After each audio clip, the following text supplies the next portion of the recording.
বিএনপির রাজনীতিও এখন আওয়ামী লীগের টাকায় চলে। হঠাৎ করেই রাতে ঢাকা শহরে সেনাবাহিনীর ব্যাপক অভিযান লক্ষ্য করা গেল। সেনাপ্রধান ওয়াকারুজ্জামান যে কোনো সময় হাউস অ্যারেস্ট হতে পারেন। হাউস অ্যারেস্ট হওয়ার পিছনে কারণটা হলো তিনি ইতিমধ্যে শেখ হাসিনার সাথে বহুবার কথা বলেছেন। সেই কল রেকর্ডগুলা আবার এই আলোচনাগুলা চলে গেছে ডক্টর মোহাম্মদ ইউনূস স্যারের হাতে। জরুরি অবস্থার কথাটা খুব শোনা যাচ্ছে, সেনা সমর্থিত নতুন সরকার আসতেছে। যদি ক্ষমতা নিয়ে নিছে আর ইউনূস স্যার অ্যারেস্ট। আজকের এই ভিডিওটা অতি গুরুত্বপূর্ণ। দেখা মাত্র প্রত্যেকটা বাংলাদেশী নাগরিক এটা ভিডিওটা। আসসালামু আলাইকুম দর্শক, খুবই গুরুত্বপূর্ণ একটি ভিডিও আপনি উপস্থাপন করতে যাচ্ছি। দর্শক, ভিডিওটা দেখলে আপনারা রীতিরকম অবাক হতে বাধ্য হবেন। পুরো নেট দুনিয়া তোলপাড় সৃষ্টি করে দিচ্ছে সেই ভিডিওটা এখন আপনাদের মধ্যে তুলে ধরবো। দর্শক, ভিডিওটি খুবই গুরুত্বপূর্ণ। রহস্যে গেরা ডক্টর মোহাম্মদ ইউনূসের উপর কঠিন পেশা যাচ্ছে বলে জানাচ্ছে। চলুন দেখে আসি ভিডিওটি। আসসালামু আলাইকুম রাহমাতুল্লাহি ওয়া বারাকাতুহু। একটি গুরুত্বপূর্ণ সংবাদ, সেনাপ্রধান ওয়াকারুজ্জামান যে কোনো সময় হাউস অ্যারেস্ট হতে পারেন। হাউস অ্যারেস্ট হওয়ার পিছনে কারণটা হলো তিনি ইতিমধ্যে শেখ হাসিনার সাথে বহুবার কথা বলেছেন।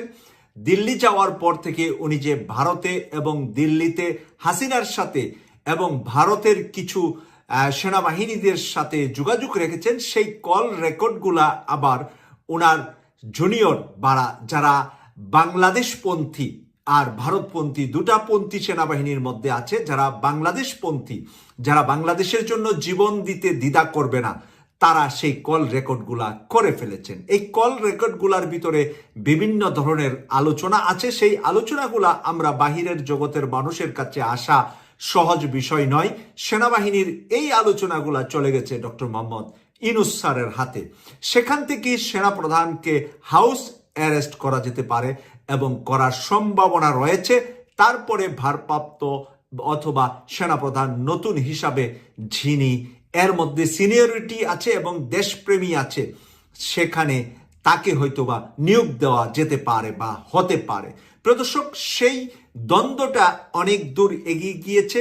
গত সোমবার রাতে সে বেশ কিছু ব্রিগেডিয়ার এবং জেনারেলদেরকে নিয়ে একটা মিটিংও করেছেন। মিটিংটা তিনি গোপন রাখার চেষ্টা করেছিলেন, কিন্তু গোপন থাকে নাই। কিন্তু তার ভিতরেই আবার দেশপ্রেমী ডক্টর মোহাম্মদ ইউনূস স্যারের কাছে নিউজটা পৌঁছিয়ে দিয়েছেন।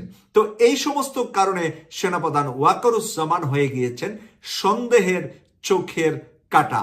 এখন সন্দেহের চোখের কাঁটা এই কারণে যে উনি যেই কাজগুলা অতীতে করেছেন, শেখ হাসিনার থাকা অবস্থা পর্যন্ত আমরা অনেকেই ভুলে গিয়েছিলাম 5 তারিখে উনার অবদান আছে মনে করে। কিন্তু 5 তারিখের পরে যে উনি শেখ হাসিনার সাথে নিয়মিত যোগাযোগ রাখা, সেই কল রেকর্ড থাকার পরে ওনার প্রতি সন্দেহের পরিমাণটা বেড়ে গিয়েছে। এরই মাঝে ওনার কিছু বক্তব্য, ওনার কিছু কথাবার্তা ভেরি স্মার্ট হতে গিয়ে ভুল করে ফেলেছেন। অনেক নিজেকে স্মার্ট ভাবানোর চেষ্টা করেছেন। জাতির সামনে আঙ্গুল তুলে কথা বলাটা জাতি ভালোভাবে নেননি।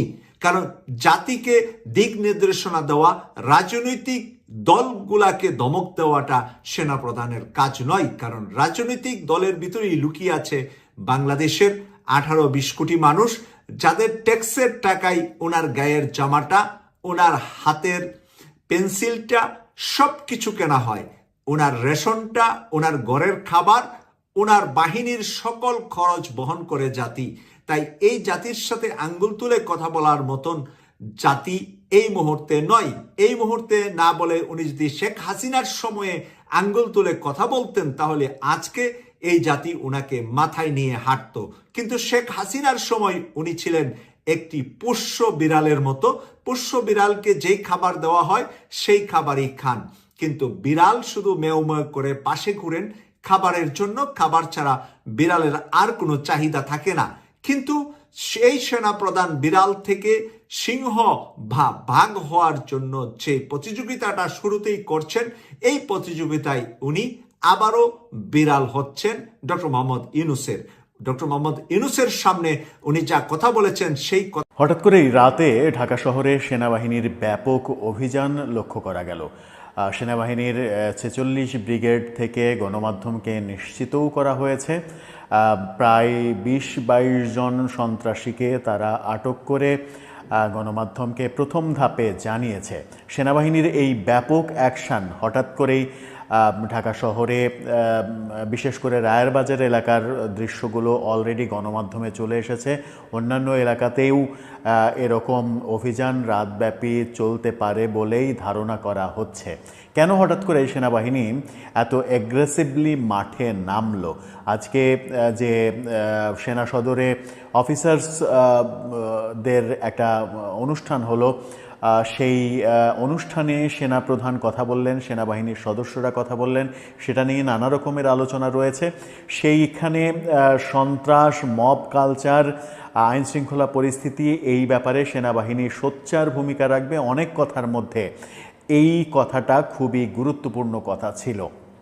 দেশের ভূমি বিদেশিদের ব্যবহার করতে দেয়া হবে না, সেটা যেমন ছিল, তেমনি দেশের মধ্যে কোনো ধরনের অরাজকতা করতে দেয়া হবে না, মব কালচার আর বরদাস্ত করা হবে না। এই ব্যাপারে সেনাবাহিনীর সোচ্চার অবস্থান আমরা দেখেছি। তার ফলে কি এরকম অ্যাকশানে নামলো সেনাবাহিনী? এর মাধ্যমে কি বার্তা দিতে চাচ্ছে তারা, কি হতে চলেছে, সেই আলোচনাই করবে এই ভিডিওতে। থাকবেন পলিটিক্স টিভির নিয়মিত আয়োজনে।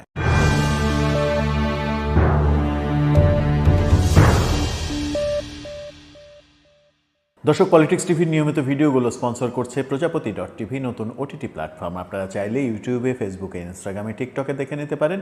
ডেসক্রিপশন বক্সে লিঙ্ক দেওয়া থাকবে, সেখান থেকেও আপনারা দেখে নিতে পারেন প্রজাপতির কার্যক্রম। চলে যাচ্ছি মূল ভিডিওতে। বলছিলাম সেনাবাহিনীর ব্যাপক অ্যাকশনের কথা। প্রথমে একটা ছবি আপনাদেরকে দেখিয়ে নিই, 46 ব্রিগেডের এই ছবিটা দেখে নিন। যদিও ছবি আসসালামু আলাইকুম দর্শক, আপনাদের সম্পূর্ণ ভিডিওটা দেখলেন। দর্শক, ভিডিওটা কেমন লেগেছে, ভিডিও সম্বন্ধে অবশ্যই আপনাদের মহামূল্যবান মতামত কমেন্ট বক্সে জানিয়ে যাবেন। এমনকি এই ভিডিওতে যে চাঞ্চল্যকর তথ্যগুলো রয়েছে, তথ্যগুলো অত্যন্ত গুরুত্বপূর্ণ ছিল। রহস্যে ঘেরা সেই ভিডিওটি আপনাদের ধরেছি। দর্শক, ভিডিওতে ডক্টর মোহাম্মদ ইউনূসের চারিদিক দিয়ে যে রহস্যে উদ্ঘাটন হচ্ছে, ডক্টর ইউনূসকে ঘিরে যে বিভিন্ন ধরনের কথোপকথন চলছে, তা আপনারা ধরেছি। দর্শক, ভিডিওটি ভালো লাগলে লাইক, কমেন্ট, শেয়ার করে দেবেন। চ্যানেল সাবস্ক্রাইব করুন। ভালো থাকবেন, সুস্থ থাকবেন। দেখা হবে পরবর্তী ভিডিওতে।